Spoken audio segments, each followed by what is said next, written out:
Baik, Assalamualaikum warahmatullahi wabarakatuh. Kepada yang terhormat Bu Septi Nurmalita SMAK, selaku dosen pengampu mata kuliah Statistika, Ekonomi, dan Bisnis. Perkenalkan, di sini saya Nova Fitrian ini dengan NIM 170666238 dari kelas S1 Akuntansi B angkatan 2023. Di sini saya akan menjelaskan hasil dari analisis regresi linear berganda, di mana di sini adalah pengaruh leverage dan struktur modal terhadap kinerja keuangan perusahaan. Studi kasus perusahaan terdaftar di BI sektor properti and real estate, papan pengembangan tahun 2023 beserta uji hipotesis dan juga uji asumsi klasiknya.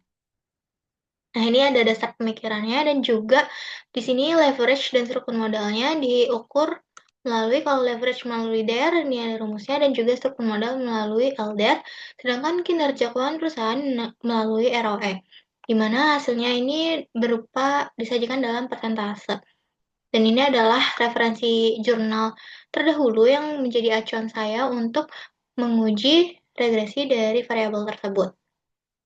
Dan hasilnya pun berbeda-beda tergantung dari sampel yang diuji. Ada yang berpengaruh signifikan, ada yang juga tidak berpengaruh, ada yang berpengaruh tapi positif maupun negatif. Tergantung sektor, sampel, dan juga banyaknya sampel. Nah, lanjut di sini ke regresi bergandanya. Di sini sudah ada komponen-komponen untuk menghitung DER, LDR, dan juga ROE. Maka di sini dapat DER, LDR, dan ROE datanya. Lalu langsung kita ke analisis dari regresi berganda. Ke data, lalu data analisis, dan di sini ke regression, klik. Lalu untuk Y-nya ini sini, Y, ROE-nya kita blok sampai bawah. Dan untuk X-nya baik X1 maupun X2 kita blok juga.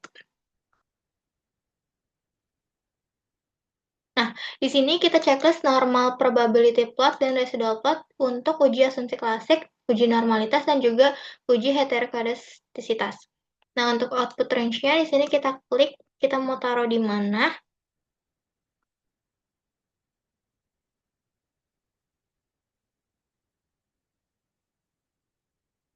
Oke, di sini dapatlah hasilnya beserta plotnya. Nah, kita pindahin dulu plotnya ke uji asumsi klasik. Untuk normal probability plot sendiri untuk uji normalitas, sedangkan residual plotnya untuk uji heterokodastisitas.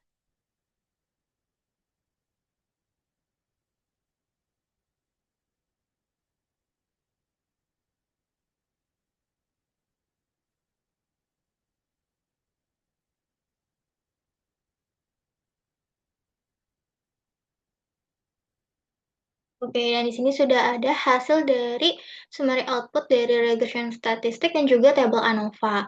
Nah, untuk multiple R sendiri, ini menggambarkan hubungan yang sedang gitu antara variabel bebas dan juga ROE-nya gitu. Karena hasilnya 0,5262 gitu ya, dibilang juga enggak, dibilang kuat juga enggak. Sedangkan kalau R square-nya itu hasilnya 27,69 yang artinya sebesar 27,69% variasi dalam ROE-nya itu dapat dijelaskan oleh kedua variabel independen dalam model yaitu si X1 dan X2-nya DER dan LDR. Sedangkan adjusted R square itu setelah melakukan penyesuaian ternyata hanya bisa menjelaskan 23,78%. Dan untuk standar error sendiri adalah prediksi nih kira-kira kesalahan dalam data itu berapa sih? Dan ini adalah hasilnya 0,1095 sekian yang termasuk kecil ya. Jadi semakin kecil standar error maka semakin akurat data yang digunakan. Dan di sini ada observation-nya yaitu 40, sebanyak 40 perusahaan yang diuji. Tuh. Lanjut ke tabel ANOVA, di sini yang kita perlu lihat adalah signifikasi F-nya. Nilai signifikasi F-nya itu 0,0025, di mana jauh lebih kecil daripada tingkat signifikasi 0,05.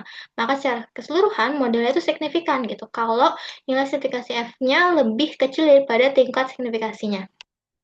Nah, sedangkan untuk di sini kita highlight bagian koefisien,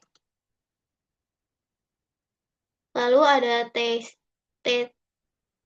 atau T statistik dan juga P value. Nah, untuk intercept sendiri, jika bernilai 0, maka RW-nya itu diprediksi sebesar 0,0008 gitu, dan P-value-nya tuh jauh lebih besar ya dibandingkan tingkat signifikasinya. Jadi 0,99 sekian, yang artinya intercept ini tuh nggak signifikan ya secara statistik.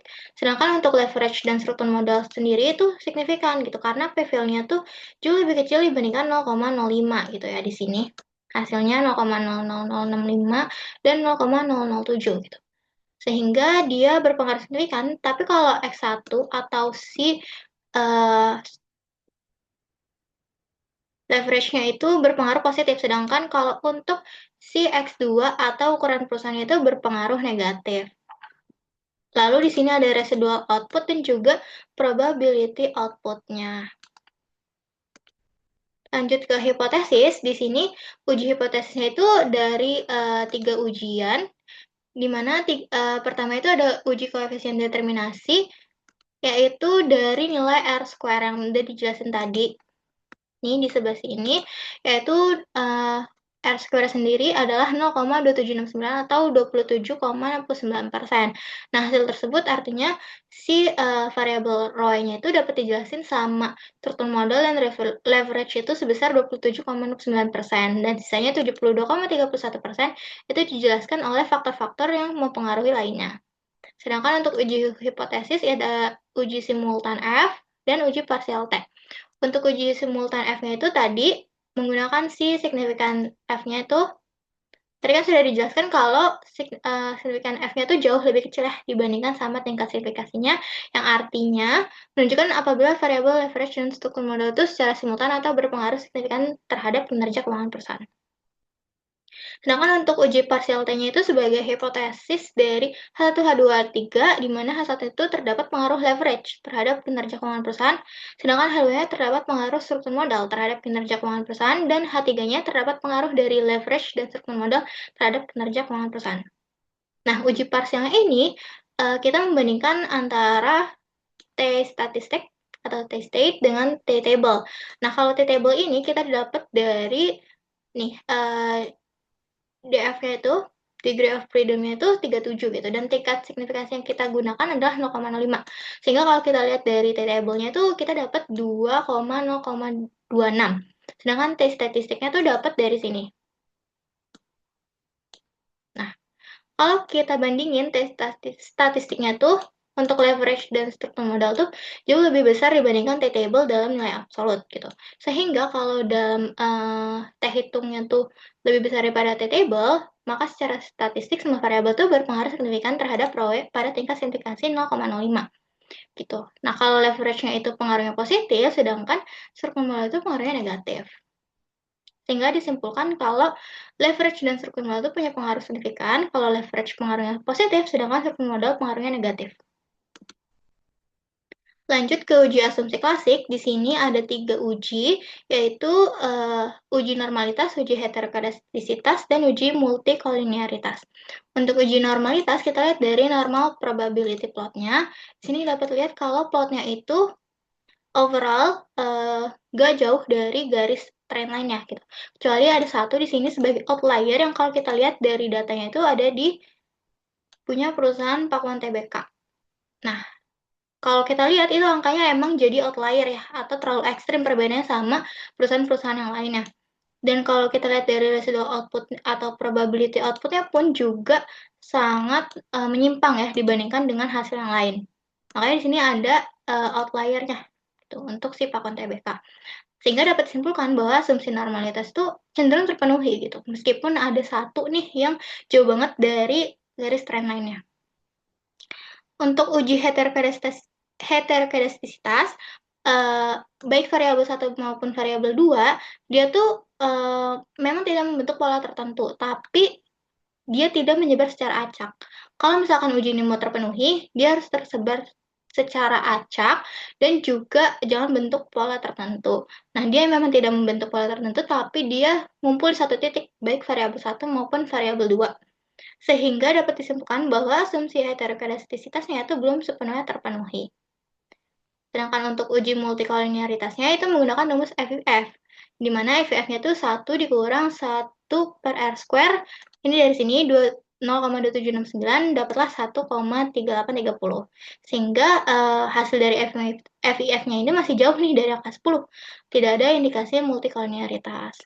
Artinya multikolinearitas itu terpenuhi. Sehingga dapat disimpulkan untuk uji asumsi klasik, normalitas cenderung terpenuhi, heterokedasitas belum sepenuhnya terpenuhi, dan uji multikolinearitas terpenuhi.